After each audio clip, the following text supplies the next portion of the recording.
అనుదినము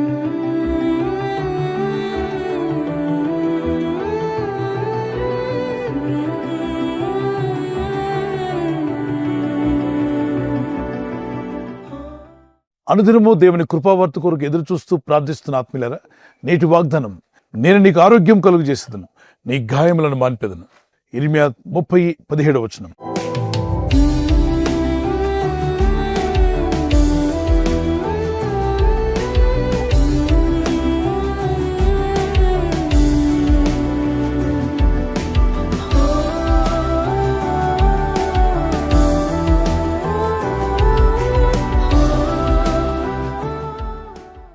జీవితంలో గాయాలన్నప్పుడు భౌతిక గాయాలే కాదు, గుండెకు తగిలిన గాయాలు, మనసుకు తగిలిన గాయాలు, అలాగే ఆత్మకు తగిలిన గాయాలు.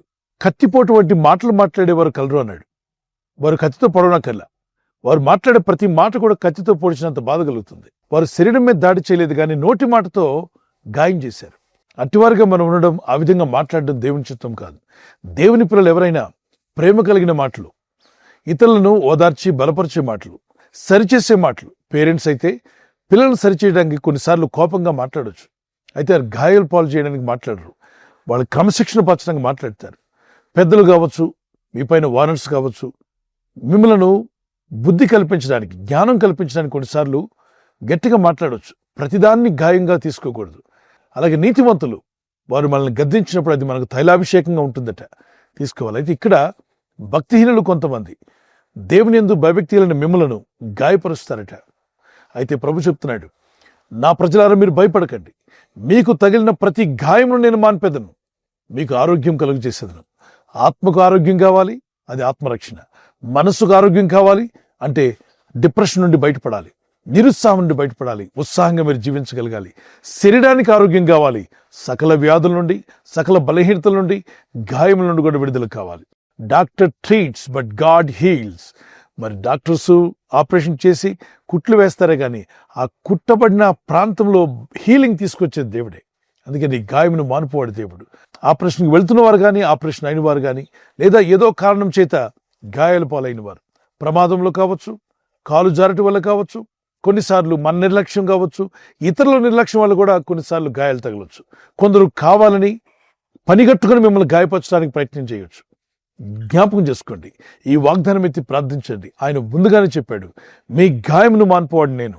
మనసుకు తగిలిన గాయాలున్నాయా? దేవుని సన్నిధిలో ప్రార్థించు. నీ మనసులోని భారమంతా దేవునికి అప్పగించు. కీర్తన 55:22. నీ మనసంతా బరువుతో భారంతో ఉంటే, అలా ఉన్నప్పుడు కృంగిపోతావు. అలా ఉండకండి, వెంటనే ప్రార్థించండి. కొందరు మిమ్మల్ని గాయపరిచే మాటలు మాట్లాడారు. ఆ మాటలు మీకు ఇంకా మాటి గుర్తొస్తున్నాయా? దేవునికి అప్పగించండి. వారిని క్షమించి వదిలేయండి. వారిని మీరు క్షమించకపోతే, వారు ఒక్కరోజే మాట్లాడారు గాయపరిచే మాటలు, కానీ మీకు ప్రతిరోజు ప్రతి క్షణం జ్ఞాపకం వస్తూనే ఉంటాయి. మీరు మర్చిపోలేదు. కూర్చున్నా, లేచినా, నడిచినా వారు అలా అన్నారు కదా, వారు నన్ను అంతమందిలో అన్నారు కదా, వారు నన్ను గాయపరిచారు కదా, ఈ బాధ ఇంకా ఎక్కువైపోతూ ఉంటుంది. మానుతున్న పుండుని మనం గీరామనుకోండి, అది సెప్టిక్ అయి రక్తం కారి ఇంకా ఆ పుండు ఎక్కువ అవుతుంది. అలాగే కొన్ని మార్లు కొంతమంది దురుద్దేశంతోనో, కావాలనో, పలు విధాలుగా మిమ్మల్ని దుఃఖపరచాలనో వారి నాలుకతో సూటిపోటి మాటలు మాట్లాడి మిమ్మల్ని గాయపరిచి మీరు కృంగిపోతే వాళ్ళు ఆనందిస్తూ ఉంటారు. అందుకే ఎవరైనా గాయపరిచే మాటలు మాట్లాడితే ఈ వాగ్దానం జ్ఞాపకం చేసుకో. క్షమించలేకపోతున్నావా? దేవుని దగ్గర అడుగు. క్షమించగలిగిన శక్తిని ప్రభు ఇస్తాడు. పరిశుద్ధాత్ముడు నిన్ను క్షమిస్తాడు, నీకు క్షమించడం కూడా నేర్పిస్తాడు. క్షమిస్తే అంతటితో ఆ దరిద్రం వదిలిపోతుంది.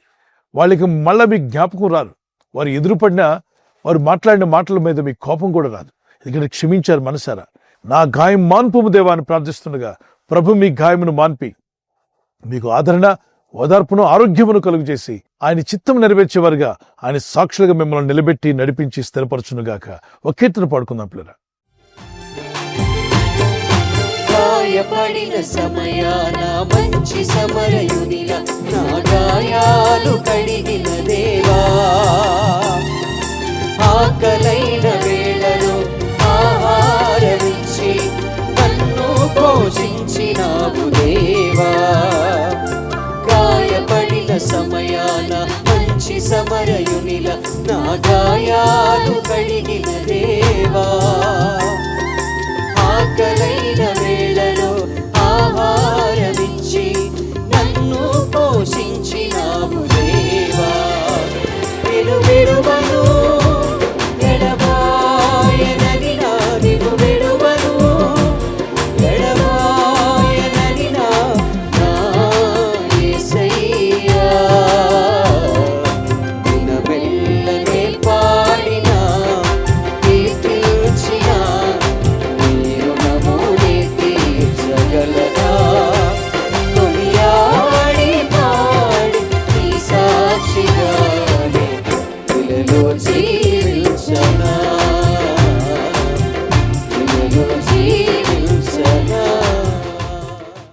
తన పక్కింటి ఆవిడ 12 సంవత్సరాలుగా రోగంతో బాధపడడం గమనించినటువంటి భక్తురాలు ఆమెతో ఒక మాట చెప్పింది.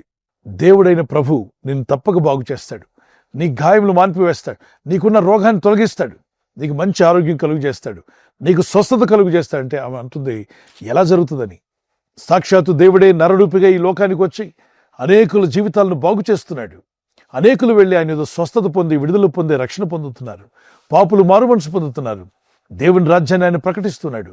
ఆయన రాజ్యంలో ప్రతి ఒక్కరూ వెలుగు పొందుకోవాలని, అసత్యంలో ఉన్నవారు సత్యంలోకి రావాలని, బంధకంలో ఉన్న వారికి విడుదల కలగాలని, చీకటి బతుకులకు వెలుగును కలిగించడానికి యేసునాథుడు ఈ భూమి మీద నడుస్తున్నాడు, మన వీధుల్లో ఆయన తిరుగుతున్నాడని చెప్పినప్పుడు ఎక్కడా ప్రభు ఎక్కడుంటాడో చెప్పు, నేను వెళ్ళి ప్రభు వస్త్రాలు ముట్టినట్లయితే నేను స్వస్థతను అందుకుంటానని ఆమె తనలో తాను అనుకుని ఆ స్త్రీ చెప్పిన మాటలను బట్టి విశ్వాసంతో పరిగెత్తుకుంటూ వెళ్ళింది. ప్రభు నడుస్తూ ఉండగా ఆయన చుట్టూ జనం ఉన్నారు. అద్భుతాలు, ఆశ్చర్యాలు, మేలులు పొందుతున్న జనమంతా నన్ను తాకండి ప్రభు, నన్ను తాకండి ప్రభు అని పరుగులు తీస్తుండగా ఈమె ఆ వెళ్ళి ప్రభు వస్తున్న మార్గంలో కూర్చుంది. ప్రభు దాటిపోతున్న సమయంలో ఆయన అంగీ చెంగును ముట్టిందంటే వెంటనే స్వస్థత పొంది ఆమెకున్న బాధంతా ఆమెను విడిచిపోయిందట.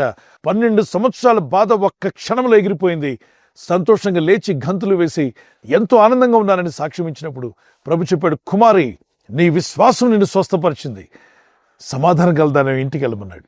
12 సంవత్సరాల రోగాన్ని తొలగించి ఆమెకు ఆరోగ్యం కలిగజేసిన అదే ప్రభు ఈరోజు మీ జీవితాల్లో కూడా ఎన్నో సంవత్సరాలుగా, ఎన్నో నెలలుగా, ఎన్నో వారాలుగా, ఎన్నో దినాలుగా బాధపడుచున్న మీకున్న వ్యాధి రోగాన్ని కూడా నా ప్రభు, మన ప్రభు తన గాయపడిన హస్తంతో ముట్టి స్వస్థపరచునుగాక. మీకు విడుదల, సమాధానం యేసు నామములో కలుగునుగాక. ప్రార్థన చేసుకుందాం. పరిశుద్ధమైన మా ప్రియ తండ్రి, నీ యందు విశ్వాసం ఉంచి, నీ యందు నమ్మిక ఉంచి ప్రార్థిస్తుండగా గాయము చేయవాడువు, గాయం మాన్పువాడువు నీవే అని సెలవిచ్చున్నావు. మాకు మంచి ఆరోగ్యం కలుగు చేయవాడు నీవే. నామలో విశ్వసించి ప్రార్థిస్తున్న ప్రతి ఒక్కరికి వారి గాయాలు మానిపోయి మంచి ఆరోగ్యంతో వారు బయటపడినట్లుగా మీ సహాయం వరకు అనుగ్రహించండి. ఇప్పుడే వారి వ్యాధి రోగ బలహీనతలను యేసు నామములో తొలగించేయి. సంపూర్ణ స్వస్థత నీ ప్రజలకు కలుగు చేసినందుకు స్తోత్రాలు చెల్లిస్తున్నాను. Let every sick person be healed for the glory of God. Receive your healing and miracle in the name of Jesus. ఈ రోజు ప్రార్థించి ప్రయత్నించబోతున్న శంకుస్థాపన అయిన, గృహప్రవేశమైన, ఒక బిజినెస్ ప్రారంభిస్తున్నా, ఉద్యోగ ప్రారంభానికి వెళ్తున్నా, ఒక మంచి కార్యక్రమాన్ని ప్రారంభిస్తుండగా, నేను వారి బిడ్డల వివాహం కొరకు ప్రయత్నాలు చేస్తుండగా వారు చేస్తున్న ప్రయత్నాలు ఫలించలాగున మీ దూతలకు ఆజ్ఞాపించండి. ఎవరైనా హాస్పిటల్లో ఉన్నా, ఐసీయూలో ఉన్నా ప్రభు, ఎవరైతే సీరియస్ కండిషన్లో ఉండి బాధపడుతున్నారో వారికి యేసు నామములో స్వస్థతను అనుగ్రహించండి. కృంగిపోయిన వారిని లేవనెత్తండి. మీ గాయపడిన హస్తమును చాపి వారికి ఉన్న సకల రోగాల నుండి విడుదల ఇచ్చేయి. వారిని లేపి నడిపించడాన్ని సాక్షులుగా నిలబెట్టుకోండి. ఈ ఉదయకాలం ప్రతి రోగి యేసు నామములో స్వస్థత నొందునుగాక. తండ్రి, ఈ దినం ఎవరైతే ప్రయాణమై వెళ్ళబోతున్నారో, అది రైలు మార్గమైనా, ఆకాశ మార్గమైనా, బస్సుల్లో, వాహనాల్లో ఎక్కడ ప్రయాణం చేస్తున్నా, రోడ్డు మార్గంలో ఏ వాహనంలో వారు ప్రయాణం చేస్తున్నా, నీ ప్రజలకు కాపాడే దూతలను పంపండి. దేవుని కనికరం చొప్పున మీ అవయవాలు స్వస్థత నుండి దేవుని మహిమార్థమే మీరు జీవించలాగున దేవుని కృపా కనికరాలు మీకు తోడే నడిపించునుగాక. Amen, amen. ఈ వాగ్దానాన్ని మీతోనే ఉంచుకోకుండా లైక్ చేయండి, షేర్ చేయండి. అనేకులు ఈ యొక్క ఛానల్ సబ్స్క్రైబ్ చేసుకోమని తెలియపరచండి. సబ్స్క్రైబ్ చేయని వారు కూడా సబ్స్క్రైబ్ చేయండి. ప్రభు కృప మీకు తోడే ఉండుగాక. సమాధానకర్త అయిన ప్రభు మీకును మీ కుటుంబానికి సమాధానం దయచేయాలి మా ప్రార్థన. God bless you.